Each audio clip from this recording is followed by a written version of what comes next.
Brothers and sister, give you our best regards of the family. Unfortunately, I'm only one here with my daughter, the granddaughter of Robert van Gulik, who come here to this excellent exhibition. It always feels a little awkward to talk about the many accomplishments of a person who happens to be your father. On the other hand, I've lived a good part of my life with him, so let's take it from there. 好，首先呢，我当然要请代表高罗贝先生的家属，包括我的姐姐、我的哥哥，然后一起感谢各位今天能够出席。今天呢，我要跟各位介绍是，刚好是这位在荷兰右边汉学家，同时也刚好是我的父亲高罗贝先生。今天在场的只有我的女儿，还有我的外孙女，很高兴有机会在这么有趣的地方，在国际书展这么好的地方，有机会能够跟各位介绍我父亲曾经做过的事情。So I'd like to give you some background information about these Judge D mysteries. The biography of Robert van Gulik is very well described in a biography. By the way, Robert van Gulik is the name as he is known in the West, but the Chinese know him as Gao Lo Pai, and that is maybe a little confusing for you. But Gao Lo Pai is a transcription of the name he gave to himself for a Chinese name, in which Gao would be a transcription of Gulik and Lo Pai from Robert. So please forgive me that in my slides I will refer to him as Robert van Gulik, whereas you know him best as Gao Lo Pai. So the biography was titled A Man of Three Lives, and I think that characterizes quite well his life. I'll show you how those three lives look like. First of all, he was a sinologist, he was a scholar. He studied, like Guido in Leiden, sinology, and then he went into the Foreign Office, just as Guido said, as a Dutch diplomat. And at that time, the Foreign Office in The Hague, in the Netherlands, they needed experts on China and the Far East because of the relationship of the Netherlands, Europe, and Southeast Asia. And third, and maybe that is where he's best known for worldwide, he is the author of the Judge D mysteries. And that is what I'm going to talk about to you today, because those are the stories which probably you know best. A Man of Three Lives, author of the Judge D mystery series. And who was Judge D? I think we all know that.狄仁傑was this historical judge who solved many murders and complicated cases already in the Tang Dynasty. And he was actually discovered by my father, and I'll tell you how that went. The books have been published in many languages, and fortunately also an edition in Taiwan came out quite recently, as you can see also there. Yes. 各位刚才看到的，其实高罗贝先生的生平呢，他们曾经写过、出版过传记，传记曾经翻成中文。这传记的名称叫做《有三种人生的男人》。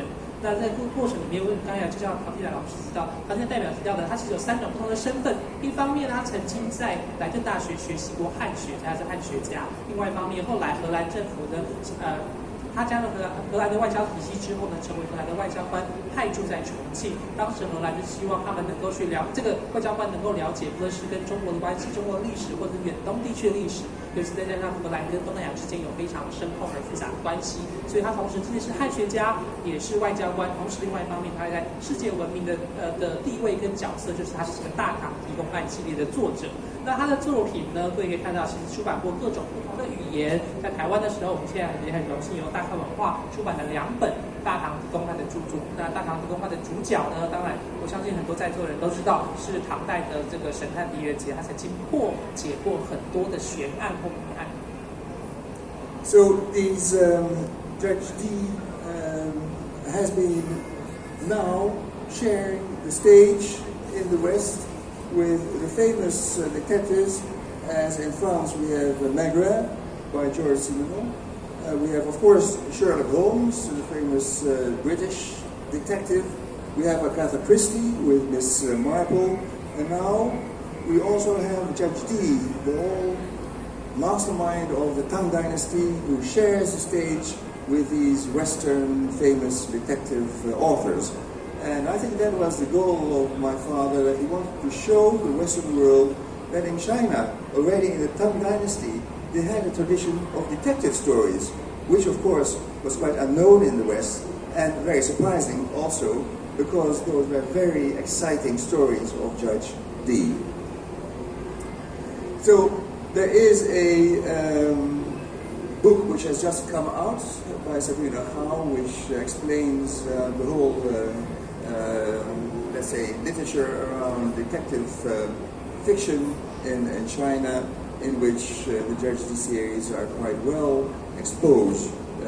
So I would recommend that you read that book if you're really interested in the background of that type of literature.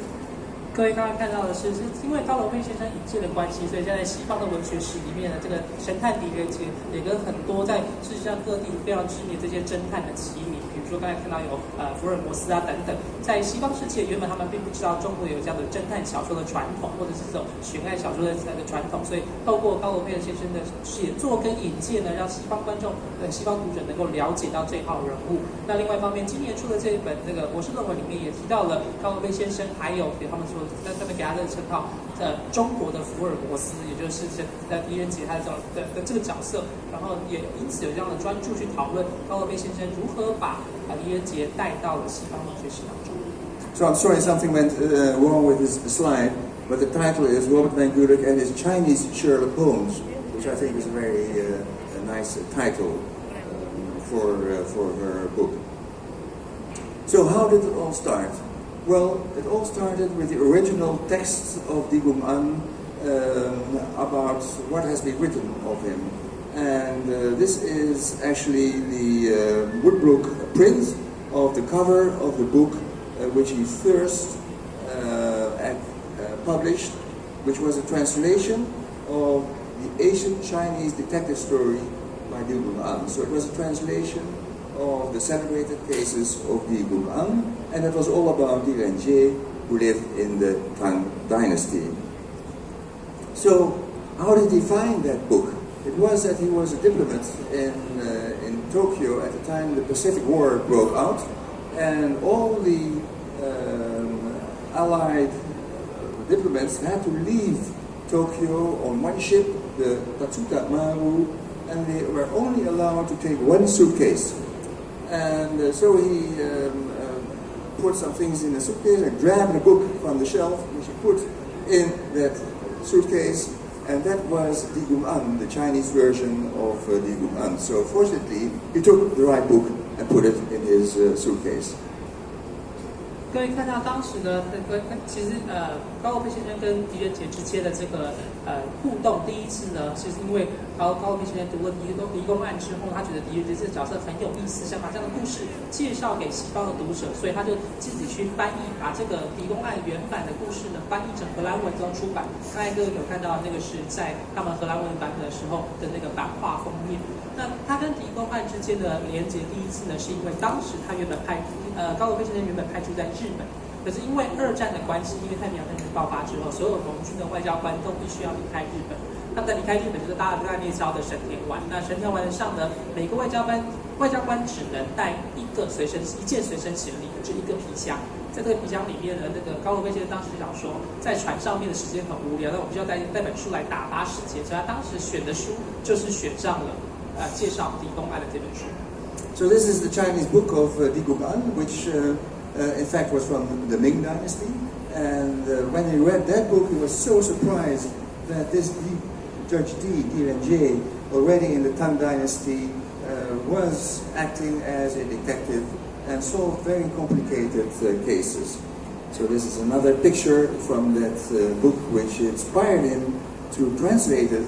And once again, he wanted to show the Western world that next to Sherlock Holmes and Maigret, there was this famous Chinese detective. And so this was the translation, and this is the first title page, and you see 3 murder cases solved by Judge Dee, and he wrote a quite extensive preface in the book to explain to the Western readers how the system in China worked. Because at the time of Judge Dee, he was a magistrate, which meant that he was responsible for the smallest unit in the administrative system of China at that time.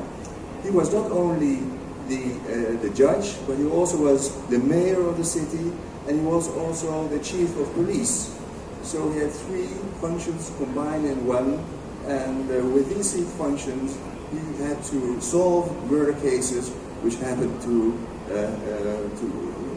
be solved. 所以当时呢，高罗贝先生他就带了这本明代出版的狄公案的就上传之后，发现这个狄公案的故事非常有趣，所以他决定把它翻译成荷兰文跟英文之后，让大家能够让西方的读者能够去认识到狄仁杰这号人物。在那个当时的翻译过程里面，他也是花了很长的很大篇幅来跟西方的读者介绍中国的行政这个官衙体制，因为毕竟在西方世界他们并不了解中国，比如说狄仁杰当时是县令，县令并不只是行政官员而已，他同时是警察局局长，他同时是判官，还有司法权，有行政权，还有警察权等等，所以这个都在他身上，所以他因此这个县令，即便是整个行政体系里面最小的那个行政官员，但还是要负责去审判，还有去炒出各种的悬案跟谜案。So he was so fascinated by this judge that, and he was a fan of detective stories. He read detective stories the whole day. So that made him create his own detective stories around this historical figure of Judge Dee. So he let his imagination work, and he devised plots and stories around this famous Chinese judge. And so he published that in Dutch and in English, the Chinese maze murders. And so he brought Judge Dee back to life as he has drawn here.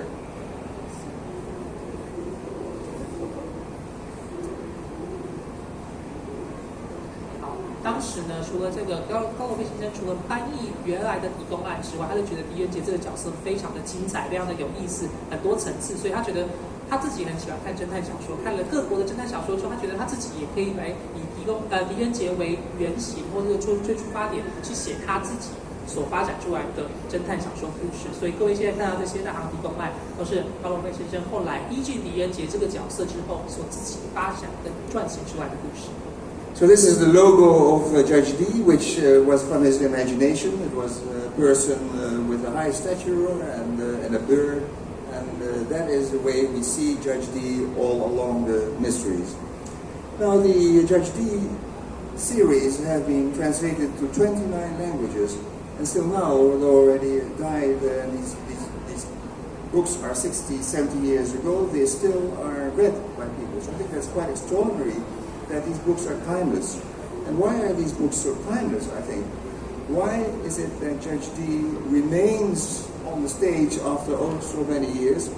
I think the key thing is that it is an ingenious plot set in an authentic Chinese atmosphere.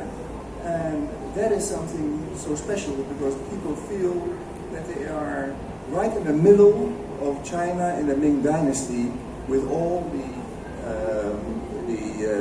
let's say the traditions which were at that time actually existent. And I think the atmosphere of those books have been enhanced by the pictures he drew himself as illustrations in the books, which are actually Chinese Ming style drawings, and he accompanied his stories with a series of those drawings. And also in the Taiwan editions, all those drawings are there, which makes you feel there in that time in the Ming Dynasty in China. 各位看到，其实后来大行狄公案系列出版之后呢，在西方世界还有世界各地都非常的受欢迎，它已经翻译成29种不同的语言了，而且它已经出版了超过60-70年的时间，在世界各地目前还是有很多的读者。那我认为，之所以这个这些故事呢，能够在世界各地都持续受到新一代读者的喜欢跟阅读，是因为它里面所描写的这些故事的情节啊，还有它所描绘的氛围，其实非常的写实，非常的拟真，让大家感觉好像能够把自己投入在这个过程当中，好像透过故事穿越到了好几百年前的明代。而且另外一个特色是在这些大唐提供案的故事里面呢，里面有很多插画都是高罗费先生自己画的。那等于说，在这些非常精彩的故事旁边，附有很多张他当时用明代风格画作的方式去描绘的插画。就在中文台湾的翻译版本里面，同样也收录了这些当时他所绘制的插画。Yeah, so the illustrations, I think they are an integral part of the books. And sometimes there is a publisher who says, well, I would like to publish the book, but not the illustrations. And I always say, well, the illustrations are so attached to the stories that you cannot exclude them. You should always include the illustrations in the text. And I think that is because it is how you can imagine that the Chinese culture was at that time. And when you read those books, it is as if you are living at that time. Now, usually, and I think that is the Chinese style of a detective story, that you start with a map of the city where it all happened. And so this is Murder in Canton, which has in the first pages a plan of Canton, and so the readers can, let's say, see where things happen in the book according to this map. And when you look at the map now, Guangzhou, you see that the monuments that are mentioned, that are there, are already mentioned on that plan. So that is something which shows the authenticity of the stories and the way he tried to keep to the, let's say, to the real situation as it was. 对我来说，我觉得在这个书里面呢，除了文字之外，插画也扮演非常重要的角色。所以之前曾经有出版商曾经问过我说，我们可不可以出版的时候不要包含插画，只要有文字就好？我当时就跟他说，对我来说，这个插画已经是成为故事里面非常重要、不可或缺的一部分了。所以在出版的时候，必须文图同时一起出版、一起发行。而且另外一方面是高罗费先生在每一个故事的最开头，他都会附上地图，让读者可以按图索骥。比如说这个故事里面描述的是在广东的一起谋杀案，那他就是附了一个这样的想象中的地图。但如果各位去对比古代的广州的地图的话，其实可以看到，在地图里面，在他所描绘的地图里面的这些纪念物啊、纪念碑、佛塔等等，跟古代的广州地图其实有许多相似之处。在这种情况之下，能够让读者还有观众更加容易想象自己好像穿越时空回到了当时那个时代。We have a film which we made many years ago when he was actually drawing. So this is my father actually making an illustration, and he used to use transparent paper and a pen and ink to draw the illustrations. And so he would, if he was not satisfied, he would repeat that with the transparent paper. So that's the way he worked. And I think that writing was something he liked. It was kind of pastime activity for him after a busy day at the office, as we all know that how busy it can be. And at night he would relax, writing the books, but also drawing. The drawing gave him, I think, a lot of relaxation. 各位刚才看到的影片呢，是我的父亲还在世的时候，我们实际上拍摄的影片。那这是他当时去画插画的影片，他会用那个描图纸，然后呢试图去画。如果不满意的话，就拿另外一张再来一次。所以对他来说，在忙碌的外交官生涯之余，当他回到家，晚上回到家的时候，写作跟画图就成为他能够放松的一种。我觉得对他来说很重要的乐趣跟很重要他的休闲兴趣。And in many editions, the key drawing was used as the cover picture. As you see here, the Chinese Bell murders, and this is the French edition. They all use this drawing of the bell, and Judge Dee who discovers a corpse under the bell. The Chinese Bell murders has been also not being published in Taiwan. That's a copy, as you can see here, and that picture is also in that book. 可以看到在各个版本、各个语言版本的翻译本里面，其实很多的封面都是有高罗菲先生的插图作为封面的。那其中包括刚才看到左手边的是英文，中间是法文，右手边是荷兰文，还有我们现在看到大观文化在台湾出的繁体中文版，同样都使用高罗菲先生当时所绘制的插画。It is also interesting that in some of those illustrations there is a female nude in the picture, and you might say, well, that is something which is not really Chinese from that time, but I'll explain to you that that really was also existing in the Ming Dynasty in China, and I will tell you how he found that. Because as a diplomat, of course, he was in many countries, and at the time that he wrote the Chinese mail murders, he was in Japan, and a Japanese friend of him translated that book into Japanese, and he went to a publisher in Tokyo and said, well, I have this book and maybe it's interesting for the Japanese audience, would you like to publish it? And then the publisher said, well, the story is nice, but if we want to sell it, you need to have a nude woman on the cover. And then my father said, well, that's impossible because I want to have an authentic publication. That didn't exist in China at the time, so we refused to put a Chinese or a nude woman on the cover. 各位看到，其实在他所画的插画，高罗菲先生画的插画里面呢，有时候会出现裸女图。但是如果以明代风格的方面，好像应该不太会出现裸女图吧。但是呢，其实在明代里面的绘画里面的确有裸女图，我们之后再跟各位解释。那这边要说的故事是，当时高罗菲先生派驻在日本的时候，他有位日本的朋友把他的作品呢翻译成了日文，他们就带着译稿去接洽出版社，然后问他们说有没有兴趣出版这本书。那出版社看完就是说，故事是还蛮精彩的，没错啦。不过你在日本，如果书要卖得好的话呢，封面上面应该要画个裸女，这样才会卖得好。那当时高罗菲先生讲说，可是就我要写的是非常就是真实的中国的故事，然后中国的风格，那个时候好像没有裸女图吧，所以一开始高罗菲先生是不愿意做这件事。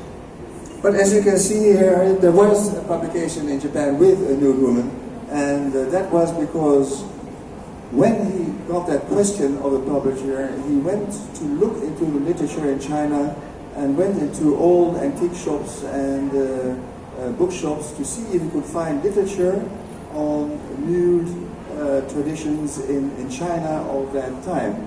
And to his surprise, he found a work which dated from the 17th century in the Ming Dynasty, which actually was a erotic account of the Ming Dynasty as it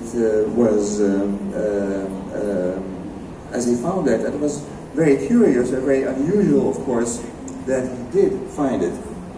所以各位后来看到这个日本